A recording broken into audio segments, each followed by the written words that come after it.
চিংড়ি মাছ আমার খুব পছন্দ। মাংস বিরিয়ানি পোলাও থেকে আমি চিংড়ি মাছ বেশি ভালোবাসি। তাই আমার দাদি আর আমার বাবা মিলে খুবই বড় বড় চিংড়ি আনলো। আর চিংড়ি ভালোবাসি বড় বড়গুলো।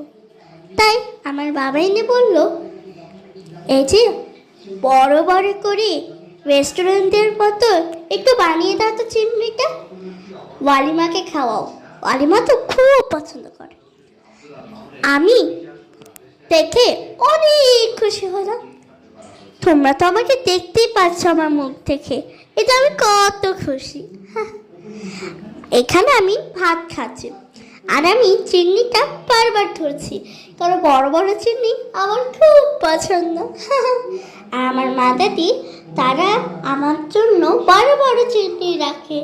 এই যে দেখো কতগুলি ভাত নিয়েছি, কতদিন পর আমি হাত ভরে ভাত দিয়ে চিংড়ি নিয়ে খাচ্ছি। আল্লাহর কাছে অনেক শুকরিয়া। তাহলে দেখো আমি কিভাবে খাই, রাক্ষসদের মতো খেতেই আছি। আমার মা দাদি, আমি তাদের কাছে অনেক শুকরিয়া করছি, এবং আল্লাহর কাছে অনেক শুকরিয়া করছি, এবং তাদেরকে ধন্যবাদ জানাই এই যে আমাকে এত ভালোবাসার জন্য। আর অনেক মজা হয়েছিল। আর আমাকে তো চিংড়িটা খুবই মজা করে রাখছো, যেটা তোমরা রেসিপি দেখেছো। আর সেটা হচ্ছে একটা কথা বলি, আমার না এটা হচ্ছে ফার্স্ট ব্লগ ইউটিউবের। তোমরা কিন্তু পর থেকে খাবারের ব্লগ অনেক পাবা, তাই আমার চ্যানেলটি সাবস্ক্রাইব করে রাখো, যেন তোমাদের কাছে আমার খাবার ভিডিওগুলি চলে আসে। শুধু খাবার নয়, কন্টেন্ট, ডান্স, গান, পড়াশোনার ভিডিও কিন্তু তোমরা এই চ্যানেলে পেয়ে যাবা।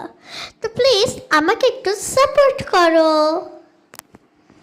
এই দেখো কাণ্ড, সন্ধ্যাবেলা দেখি এই যে আকিকা হয়েছে একটি বাবু, আর তার জন্য আমাদের বিরিয়ানি পাঠিয়েছে, মাটন বিরিয়ানি।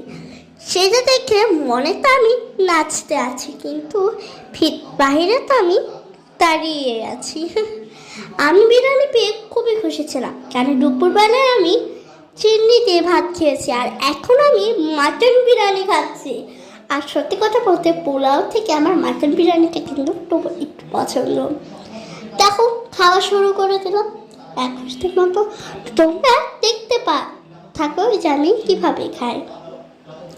এখন তোমাদের আমি আবারও বলছি, আমার চ্যানেলটা প্লিজ সাবস্ক্রাইব করো, এমন একটা লাইক আর কমেন্ট